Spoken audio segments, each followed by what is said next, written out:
Good afternoon and good morning or good evening, depending on where you are. Welcome to this online seminar organized by the Department of English and Communication, Hong Kong PolyU. This is Bruce, and today we have Claire Hardaker. So Professor Claire Hardaker, I hope I'm pronouncing your surname correctly, Hardaker, right? It's fine. Even British people struggle with it. It's Hardaker.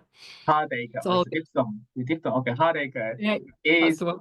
a professor of forensic linguistics in the Department of Linguistics and English Language at Lancaster University in the UK.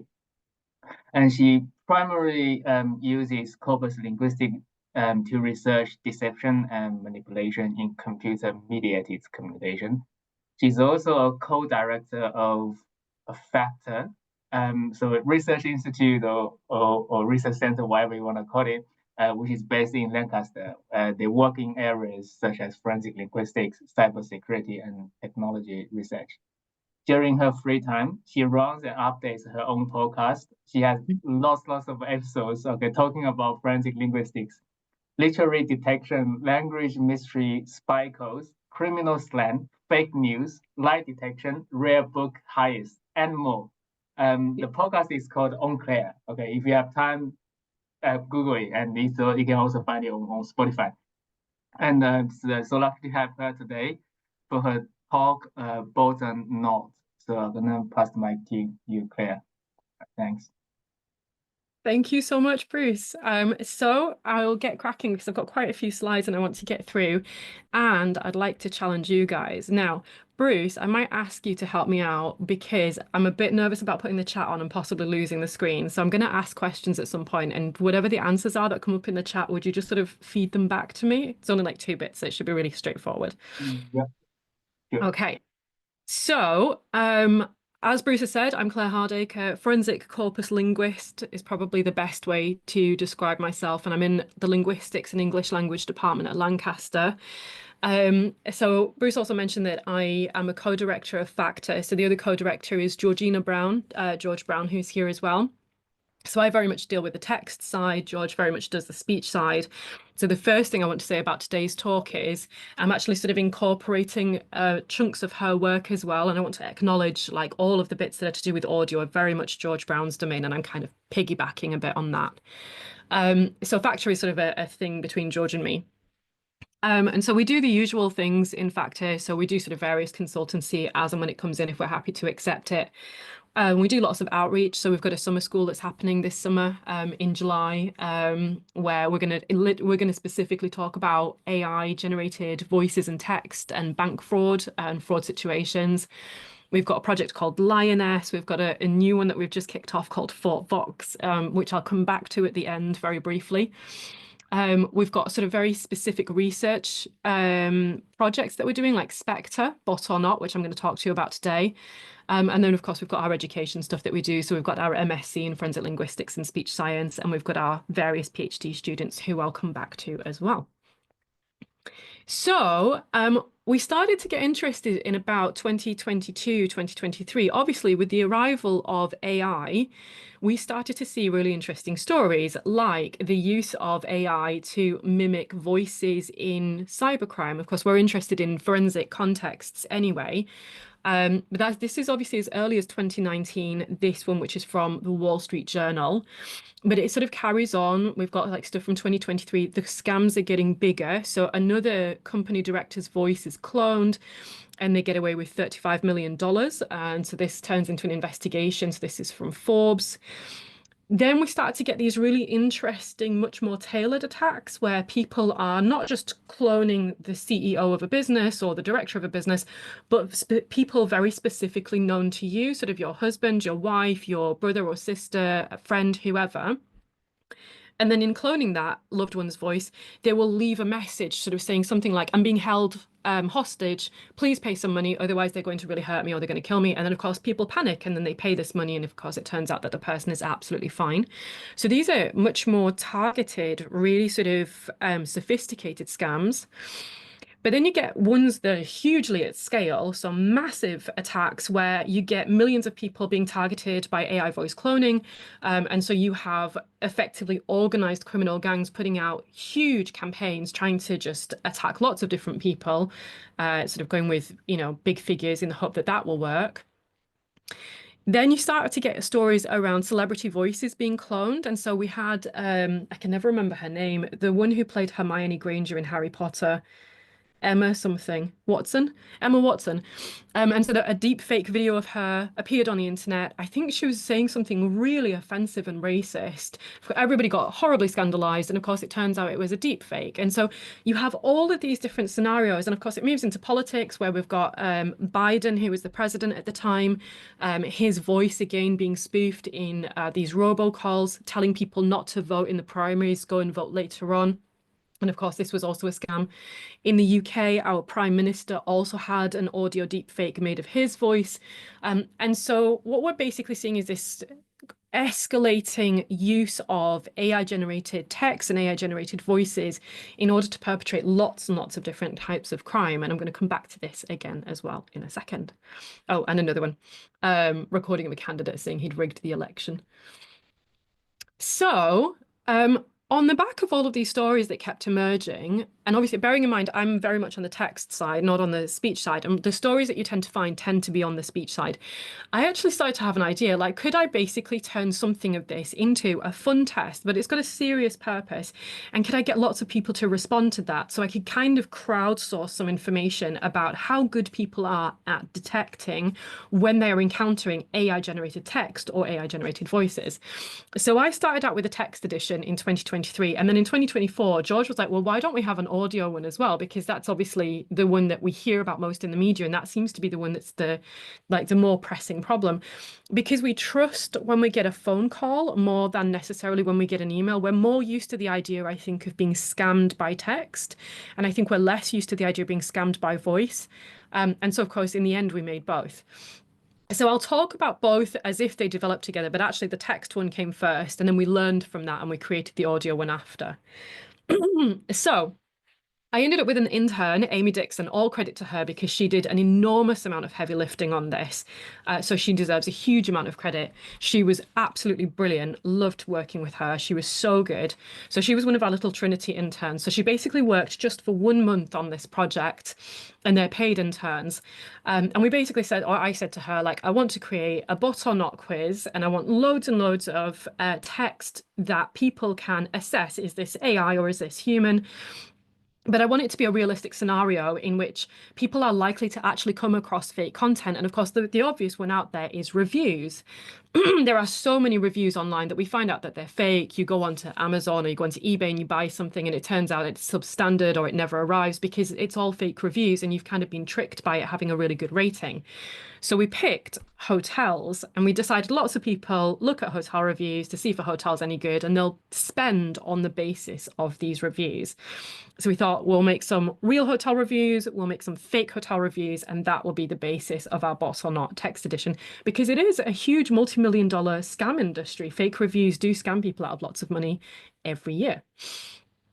For the audio edition down the line, because Amy had left us by that point and she's gone off and she's doing a great job now, we got one of our PhD students, Hope, and I mentioned her again at the end as well. And we wanted this newer context of criminal behavior with audio deepfakes, but we had quite a different problem. So where you've got like thousands of online reviews to choose from and you can sort of make a big corpus quite easily, there's a lot less real world data of audio fakes out there. So we kind of struggled a bit with what to do. And I'll actually come back to some further thoughts that we had about this as we proceeded. We did get some data, obviously, because we have the bot on our audio edition, but it's not the same in the way that the hotel reviews are legitimate real world, like sort of they reflect an actual thing that we all encounter every day, whereas the audio that we're using is not quite matched as well. So the basic challenge, as I've already mentioned, is could people tell, ordinary people without training, can they tell generative AI from human speech or human text? And we were also interested in how confident these people were. And so for the text edition, when I first created that, I sort of made it slightly more elaborate, you'll see in a minute. And then for the audio edition, we kind of learned and we made it a bit simpler and I think a bit more effective. But neither is perfect, but we think we've got a good balance. And the idea is it's sort of a fun game, and you can, when open days, when students come to campus, we could sort of challenge them. We run it at events, but we've actually run it in some quite serious contexts as well, with some really high profile security people.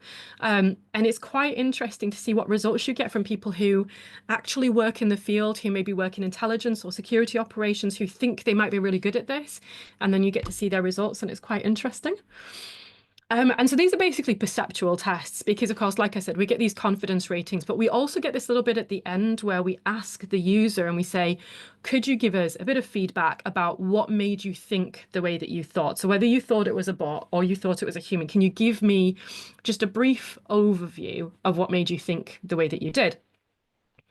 We've also got interesting questions, which are much more difficult to answer, and we're not really close to answering them. But we were quite interested to see if an ability in, say, the text edition translated into an ability in the audio edition. If you're really good at spotting text fakes, are you really good at spotting audio fakes? We don't have an answer to that yet, but I'm still interested.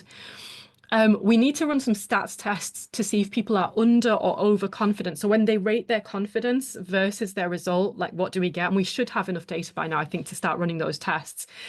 And then the one that I'm really interested in is, are there super AI detectors? Are there people out there who just have an amazing, incredible skill and we don't really know why, but they're really very good at it?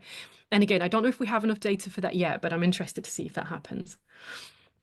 So obviously there are worlds of existing research on speaker identification, and there's growing research around AI voice identification. I cannot pretend to be an expert in this field. If George were here, she could say all kinds of stuff about this, but there is a growing, small but growing body of research in this.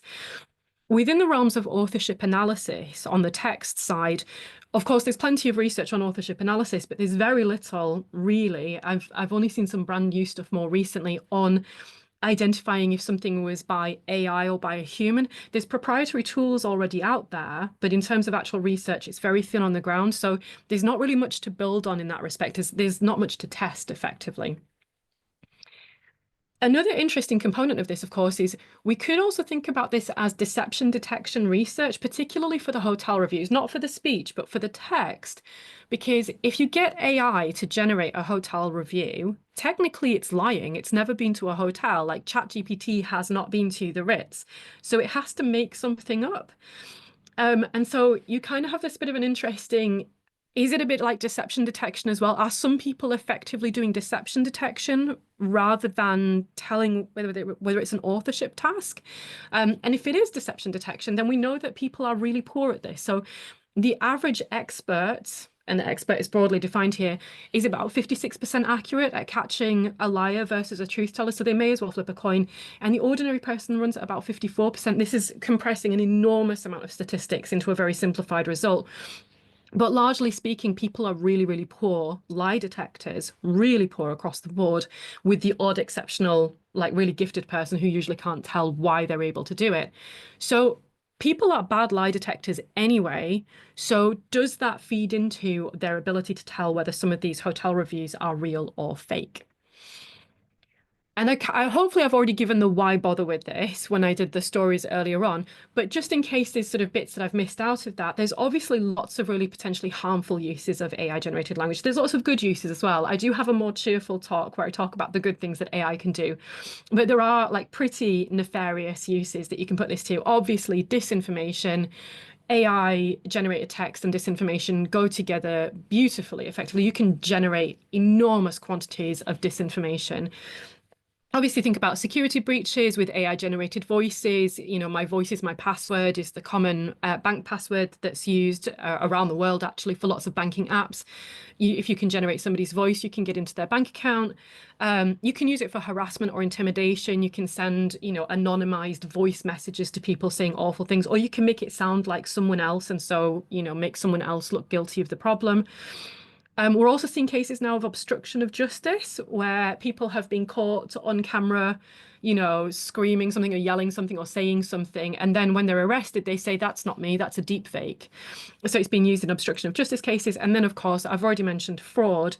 But interestingly, one of the biggest cases, and I've got a podcast episode on this, Bruce mentioned my podcast, so you can go and have a listen to this if you want to.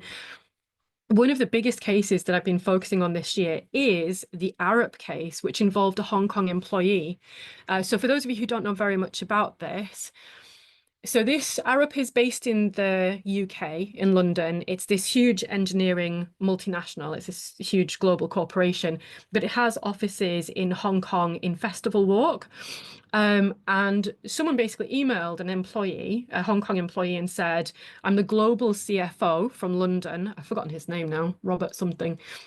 Anyway, I'm your global CFO. I want you to get on a Zoom call or a Teams call. It was a video call. I want you to get on a video call with me and a few others from the senior team. And so this Hong Kong employee got onto this Zoom call or video call, whatever it was, and was instructed to make 15 bank transfers totaling 200 million Hong Kong dollars, about 20 million British pounds.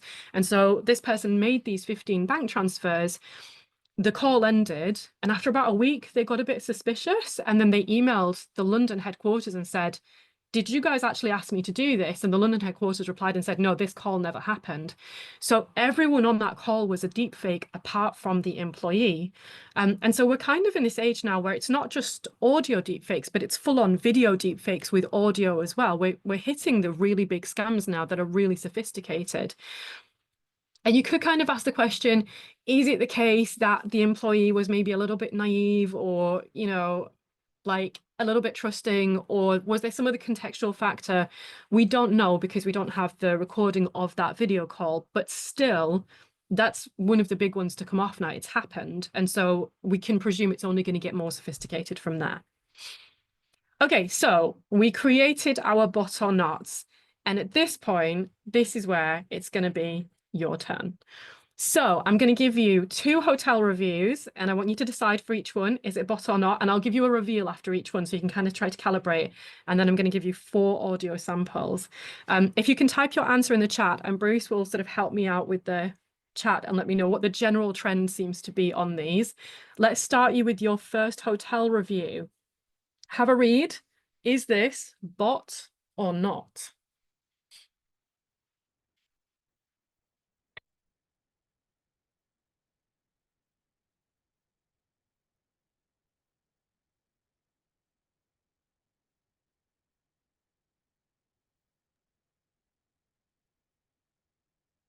We've got quite a few bots here. Got a few bots. Yeah, the first one. Yeah, all bots, I think. Is it all bots? All right, so we Mm. have a strong trend for bots. Let's see if you guys are right. Now, what I'm going to do is I'm also going to reveal, because we've run these bot or nots for quite a while now. We've got quite a lot of responses. I'm also going to show you what do our respondents to the quizzes think. And if you're really interested, you can do these quizzes as well. I've given you the QR code at the end. So let's see what you guys, so you guys all seem to think bot. Let's see what the respondents to the quiz think as well. So respondents to the quiz generally thought, about 2/3 of them generally thought this is a bot. And there's a reason why there's only 24 respondents, even though we've had a way more than that. I'll get to that in a minute. So were they and are you correct? You are right, it's a bot. Okay, let's do a second test. Bot or not?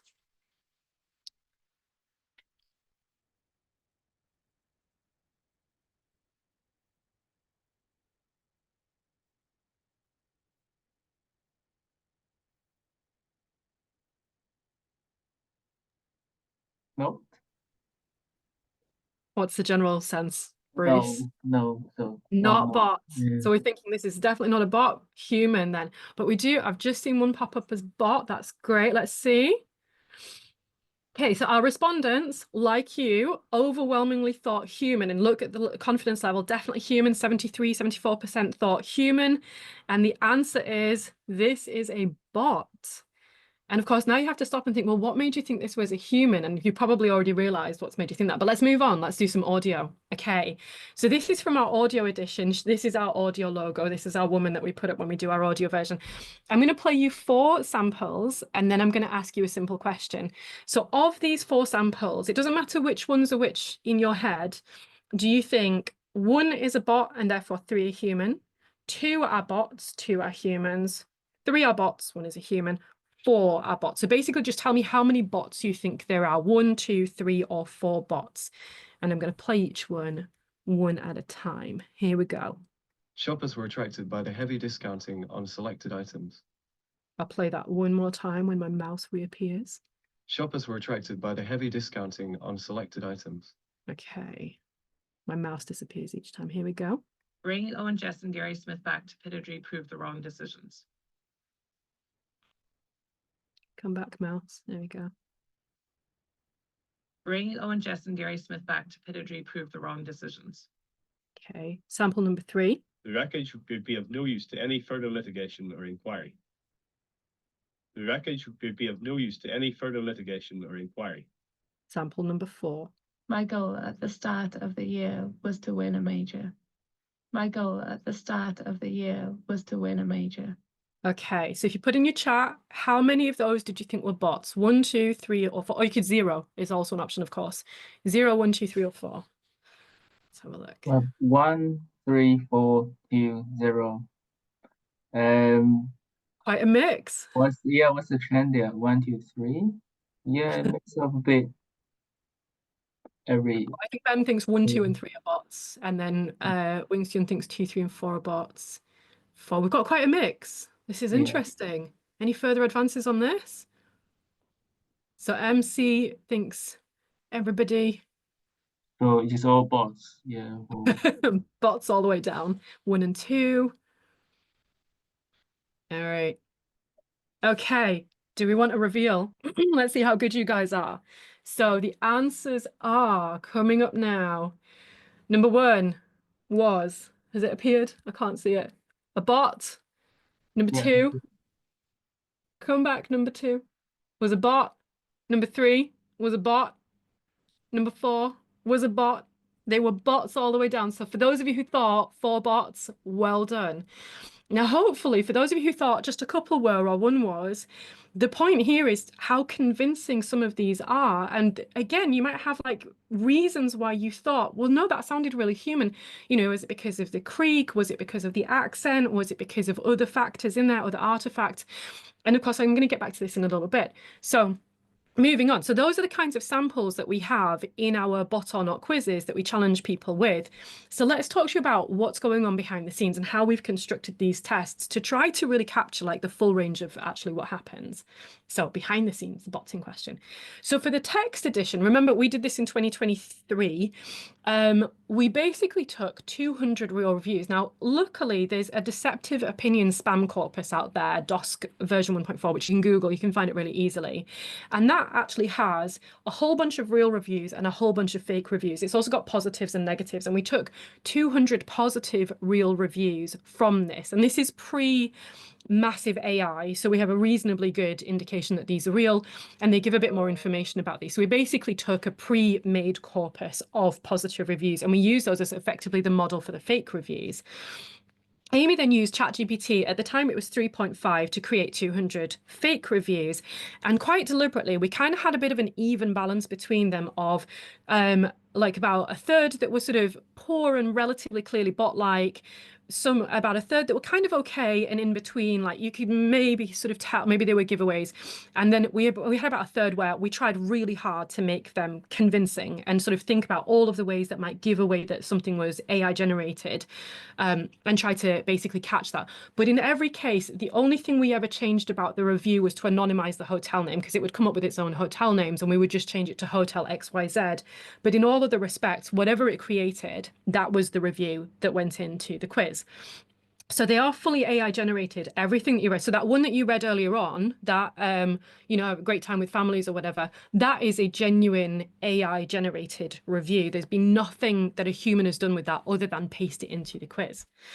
So Amy started off with things like make me some TripAdvisor positive reviews about various hotels, include some emojis, don't always write in full sentences. And ChatGPT would put out these, like, and it's very happy to do this. It doesn't like making negative reviews, but it's really happy to make positive reviews. But what you start to see really quickly, and this was something that Amy said, is you start to get quite a quick repetitiveness. Like you can see where the emojis are occurring, and you can kind of start to see awesome stay at Hotel Bliss, fantastic experience at Hotel Elegance. You know, you've got the room was spotless, the decor is modern, the breakfast spread is delicious. You get these really samey, repetitive type structures happening. And of course, this was 3.5 and things have improved, but even so, you know, that's quite interesting. So Amy said, I wonder if I can move you. Can I move you? I wonder if that was on your screen too. There we go. So Amy said, so Amy's thoughts on the process as she did this. She basically said she started with simple prompts to test its capabilities, to identify common patterns, but she said it became repetitive really very quickly and followed exceptionally precise spelling, punctuation, and grammar rules. So she then had to start trying to modify her prompts to get something better out of it. She said that she started to challenge it with harder prompts that targeted tone, grammar mistakes, specific content. So mentioned COVID-19, put emojis in there, but occasionally she had to close the tab and start again because it just started to get into this repetitive fix. It also lacked quite a degree of finesse. So at one point we sort of said, like, can we try and do some informal reviews? And we got stuff like this. Bruce, are you still able to see this? Yeah, I Just can check. see your screen. Yeah. Everything. So she gave it a review and basically said, could you try and so she said, could you do something a bit more informal? And it did something nonsense. So then she said, okay, try and model a slightly more informal review based on this one. And so she's given it a review to model on. And then ChatGPT has put out, yo fam, our time at this spot was pure fire, making memories left and right. And it goes on with like tech vibes were on point, more time for real, the staff A+. And it's just like, you know, no stress, just chill. It's so like excruciatingly over the top that like no one is gonna read that and think that's a real person, or they think it was ironic or sarcastic or something. So it was either like quite formal, like, oh, the foyer is very lovely, or it was really super, yo fam, this is fire. And you're just like, it had no finesse in between those points. And we just sort of say, could you make it slightly informal? It just couldn't do it. And whether or not that's improved now, anyway, so this made it quite difficult to work with in some cases. Okay, so that was the text edition. So it went to quite a lot of effort to create this span of different reviews. The audio edition, what we did was because like I said, we don't really have a criminal context that's the same as fake reviews where you can find them everywhere. And so we decided we would go to ASV spoof. So some of you might be familiar with the ASV spoof data sets. I won't go into the details about them, but basically you have a lot of real voices of people reading text. So it's read text, usually newspaper content. And then you get fake synthesized versions. And so we took 200 real voices from ASV spoof, 200 fake voices. And again, we had this very deliberate mix where we were like, okay, we want about a third that are kind of pretty clearly bot-like because we don't want to make this impossible. We want to make this realistic. A third that are kind of in between and a third that are good. But also because we had the opportunity in this data set in the way that we didn't with the text, we also said, can we also cross-section that with a third that are from phone quality, a third that are from PBX, which is a bit like internet quality, and then a third that are like really crystal clear studio quality? Because we know that like a phone call can mask some of the artifacts that might otherwise give away artificial speech. And so it's kind of interesting. What effect does that have on someone's perception of potentially AI-generated speech? Now, you might say, why didn't you make your own AI voices? And actually, in the last year, we've put quite a lot of effort into trying to do this. And we've done everything from voice cloning, where you would get a text-to-speech system and you type your things in. I'm not very technically minded, but I've learned a lot this year. And so we've done everything from like zero-shot methods, and then you want to type your own text in and get it to produce something. We've tried fine-tuned. We're working on a full cloning model right now that's like taking a long time. We've also done voice conversion because some of the research seemed to suggest that that might work better. And again, we've tried zero shot versus fine-tuned. And we took a lot of information from ASV 2019, ASV Spoof 2019 to sort of help us with this. But we've got some quite interestingly different results versus particularly, so there's quite a famous one in ASV 2019, which is called Attack 10. A10. Some of the samples you just listened to were A10 samples. And we've replicated what we think are the same processes as far as we understand it, and we're not getting the same results. And whether that's because of us, because I'm certainly not a speech scientist, George is excellent, but she's worked at this really hard, and we're really struggling to get the same results. So we're not sure if something's missing, or we're not quite sure what's happening. But again, we're sort of mainly working with her voice and my voice. We're British English speakers, and these are often heavily predominantly US voices. So I don't know. We're still working on that. But basically creating our own 200 voices and 200 real was beyond the realms of like a little fun quiz. So moving on, when they play the text edition, you get 15 samples at random, so 15 of these reviews, and you can basically choose from definitely bot right through to definitely human. If you're correct and you pick a definitely, you get 1 point. But if you pick a maybe and you're correct, you only get half a point for not being confident enough. And afterwards we thought, yeah, but that sort of makes people choose something more confident than maybe they really are. So we might remove that from the system and just have the same as we do with the audio, like bot or not, and then ask them their confidence at the start and at the end, the way that we do with that one. So basically the audio is like I've described. It starts with how confident are you? It's interesting to watch people's confidence drop off a cliff as they take the test. They start out like, yeah, I can do this. And then they get 15 questions and then they're sort of asked human or bot, and they answer them. And then at the end, they're asked again, how confident are you now? And usually their confidence has plummeted. So it's kind of fun to watch that change. And so I think this maybe is a better version. Like I said, we did this afterwards, so we sort of learned from the first process. Now, quick results. So I want to see what time it is, 10:30, good. So for the text edition, actually this has gone up because we just did a big conference about a week ago, and this is up in like 940 something now.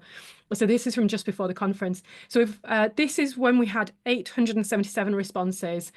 And what I did was I looked at like the minimum time somebody took to fill it in, 48 seconds. That's clearly some weird thing happening there. Maximum time, somebody seemed to have had the tab open for 90 days. So I've removed those 2 weird outliers. And so the mean time when you take those weird outliers out is it takes people about 5 minutes to fill the test in. And these are the general scores. So Bruce, do you see my mouse when I'm using my mouse? Yeah, I can see the cursor. Oh, you do?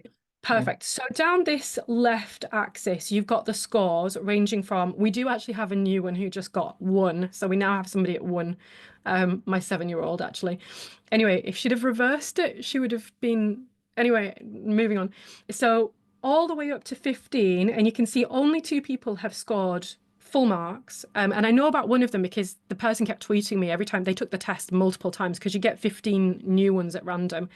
And you can see there's kind of a hump around here, around, I'll show you the mean average in a minute.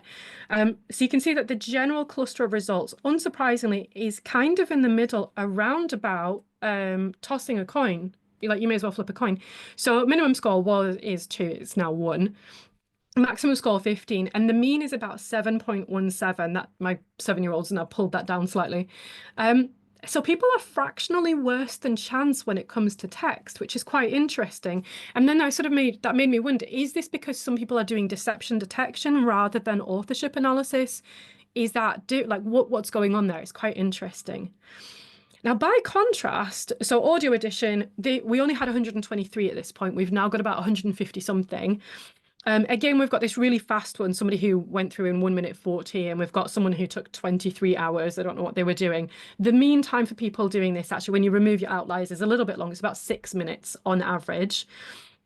And because we've got fewer, it's a little bit more sparse, but you can see that the hump here is actually, the scores is more around sort of this region. And actually the stats kind of puts it at about 10.5. So basically, this is higher than chance and higher than text. So pure chance would be 7.5. And so people are doing better at voices, even though, like, you heard how good those voices are. So there's something interesting happening here. And we're sort of trying to work through what's going on. So I should move on. So when you put them side by side, this is just to really show you, there's sort of the midway hump here and the sort of the lower hump here in the text versus the audio. There's clearly a difference, and there's something perceptually happening. People are better at voices for some reason. And it's not entirely clear that a talent at one passes over to the other, but what we don't always have is a link up between the two. When people take both tests, we don't always have a link between the two. So when people are doing this, what are they misidentifying? And you may recognize this from some of the things that you did earlier on. So like I said, we got them all to do feedback at the end, like what was it that gave it away? And you can see these are some of the ones for the text edition, and you can see things like spelling errors. Let's have a look. So spelling errors that were identical made it seem like a bot. So if they spelled the same thing wrong twice, that's an interesting one. It's also been marked as a bot response. I'll come back to that later as well. Overly flowery language and Disney Channel style cool seemed over the top. I think that basically means bot. If it read like a high school essay, I think it's written by a machine. Meandering structure, irrelevant personal details made me think it's human. Too perfect and not personalized were bot. too many adjectives and adverbs seem like, so we've got lots of little weird things in our heads about what bots do, what ChatGPT does. And another one who basically said like details about the trip and financial information made them think human, and AI tended to be less detailed, so AI is more vague. And then when we got to the audio, interestingly, far fewer people put feedback in about the audio, but we got things like lacking in inflection, lacking emotion. I thought these were AI. An accent made me believe the speaker was human. And that's quite interesting, because if you know anything about most of the voice data sets that have been created for this kind of thing, you do have some quite strong regional accents. So Scottish is quite well represented in some of these data sets. So you would actually get accents in there. We also had a phonetician teaching a course in forensic linguistics, got kind of an average score, to be fair. And then basically super fun test that we'll use in class. So we start again, I feel quite confident. I'm suddenly by the end, not sure really. Feel quite confident, think I did badly. And then we've got a couple who kind of stayed the same, but mostly people's confidence drops off as they go through the tests. So what I thought I would do is, because I've got enough text with the text edition, but I don't really have enough with the audio edition, I thought I'd do like just a really, really basic corpus linguistics. So what patterns emerge? And you can kind of do like a word ranking thing. You can do more with the text stuff, obviously. So no surprise, in the text version, the hotel review version, we get a lot of mention of spelling errors, grammar mistakes, spelling mistakes, and we get a lot of talk about details and specificity. So if you've got specific details in there, if you've got spelling errors in there, people think human. And if it's too generic and vague and perfect, people think bot. And by contrast with the audio, what we've got people talking about is if it didn't have a breath, if it did have an accent, if it didn't have an intonation, and of course people saying it sounded robotic and stuff like this. A lot of people, interestingly, were using the word, well, 2 people were using the word artifacts, which makes me think we had a couple of specialists in there as well. But it's quite interesting that if you are a criminal and you want to try to create content that is convincingly human, these aren't very difficult things to fix. It's easy to throw in some spelling errors, and it's not that difficult to like get content that has an accent, or that, you know, you can put some breaths in there. So these are easy things to fix effectively.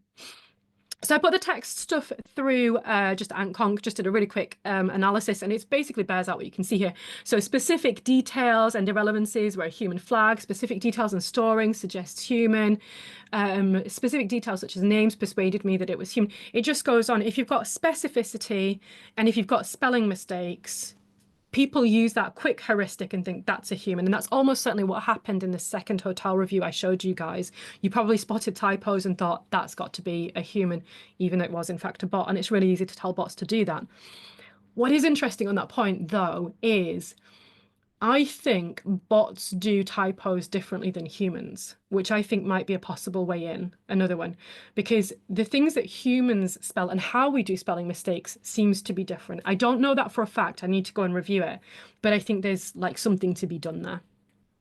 Anyway, just to summarize, clearly feeding into heuristics for making swift judgment calls, and that's leading to mistakes. And obviously, when you're looking at reviews on the internet, you're not spending hours thinking, is this AI, is this human? You're just skimming quite quickly through several reviews and then deciding, am I going to book this hotel? Am I going to purchase this item? So people are going to make really quick decisions, and that makes it sort of a really vulnerable area for people. And like I said, it's really easy to prompt your AI to throw in some typos, throw in a non-native speaker error, throw in an emoji, add some specific details. And if you're a criminal and it's kind of gone a bit overboard, it's easy for you to edit that down a bit and tone it down afterwards. And like I've mentioned with audio, if you're using accent as a heuristic, well, some accents are actually surprisingly well represented anyway. So what now? We know that AI's ability to emulate humans is continually improving. It's like I said, it's interesting that we can't get the same results as ASV Spoof 2019, and ASV Spoof 2024 just came out, and those results also don't seem as good as 2019 as well. So I don't know what's happened, but something interesting has happened. But even so, it's now really straightforward to get hold of proprietary software quite cheaply to produce voices.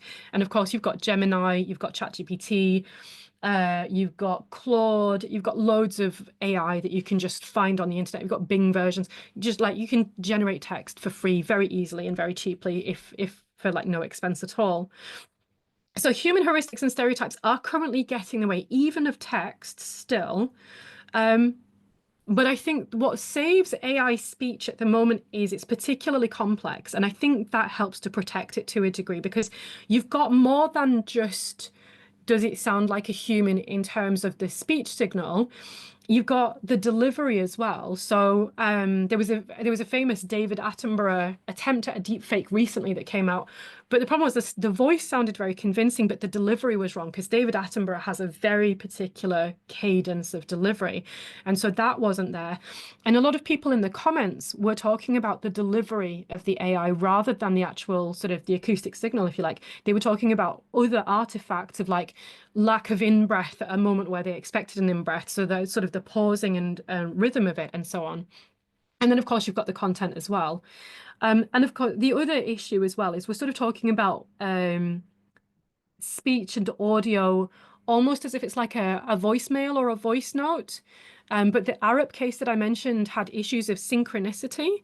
And as soon as you get into a synchronous context, that really makes it much more complex and much more difficult, which is why I don't think we've seen that many more scams of that nature or that severity, or they just haven't been announced. I'm not sure. And of course, we probably know that the longer either the text or the longer the audio, the more likely it is that you're going to get detection, because there's more likely that something's going to show that sort of alerts somebody. So the future, really briefly, we are currently in the process of comparing open source stuff. So there's like XTTS, there's sort of various Python libraries that you can use to create your own voices. And I've sort of tooled around a bit with some of these, and George is obviously doing way more advanced stuff than I am. But we're interested in comparing these with things like 11 Labs, which is a proprietary tool. It's quite cheap.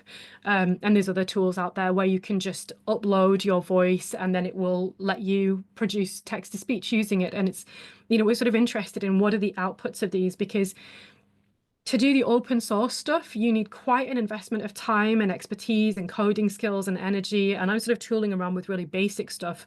George is doing really advanced stuff. But the average criminal is not a speech scientist, and they wouldn't have this time, but they might have $50 to subscribe to 11 Labs for a month. And if they think that's going to net them $20 million, then it's very much worth it. So we're testing the results of these versus each other to see if there's like interesting differences, whatever. We've also got the summer school that I mentioned that we're doing to sort of generally raise awareness for people around and about in the UK. If you're in the UK in July, come to our summer school. We've got our PhD students who are working on it. So Hope is currently working on if the AI generated voice is someone that you are familiar with, like your mum, your dad, your brother, your sister. Are you more likely to realize that's AI generated because you are so familiar with their voice, or does that make no difference? So she's building on her MA, where she started that process with celebrity voices. And we've got another student who's doing something in a similar vein, but I can't say as much about that one.